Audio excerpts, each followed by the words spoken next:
Welcome to my YouTube channel. In this video I'm going to show you how to draw this gear in Adobe Illustrator. So I'm going to start with a new artboard, file new, and then I'm going to go for the web templates. I'm going to choose 640 into 480 and then create a new artboard, and I'm going to check if the colors are RGB. Yeah, and then in my new artboard I'm going to start with this rectangle tool. So start with the small rectangle. I take 100 into 400. Yes, I'm using the selection tool to move this rectangle. And then if you can see with this final design, there are 4 rectangles that are placed on one another. So I'm going to copy this. So I'm going to press Alt in the keyboard, Alt key, and then drag it. So I have a copy now. Now I need to rotate it.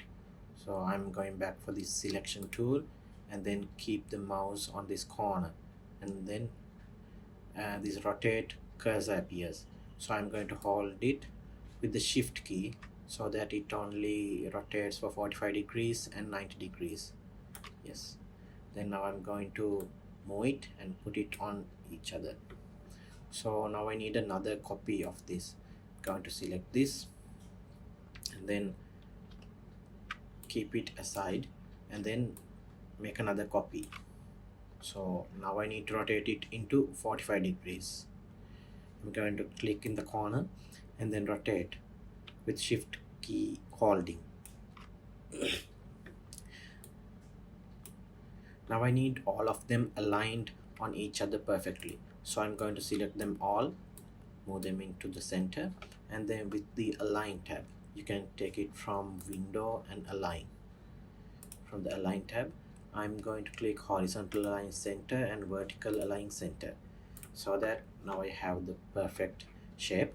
Now I need to make it a single shape. So what I'm going to do is use the pathfinder tool, select this, and then in the pathfinder you can get them in window pathfinder, and then in the pathfinder I'm going to click this unite icon. So this is the united shape that we get.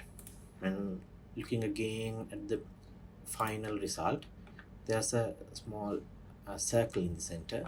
So now I'm going to draw that circle. I'm going for the, yes, it's actually ellipse tool. Using the ellipse tool I'm going to click here and then I'm going to 200.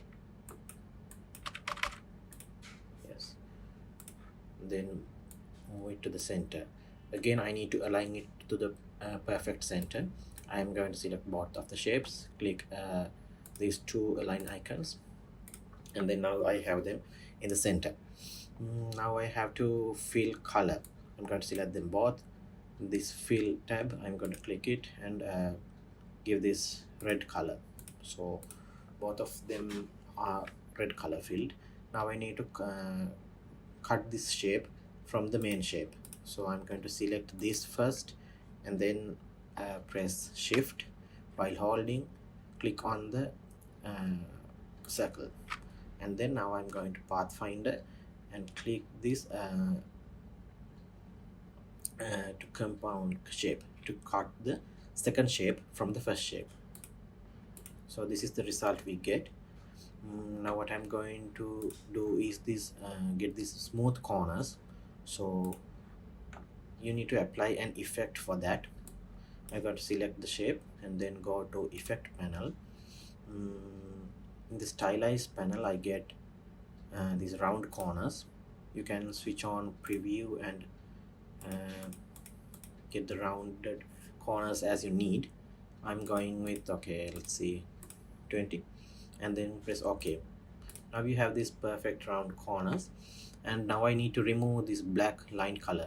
I'm going to select the shape and then in the stroke panel I'm click this color and then go for none, so you don't have a line color, only a fill color is there. So this is the final result we get. Hope you enjoyed my tutorial. Please check out my channel, subscribe for more videos, and check out my other videos as well. Thank you.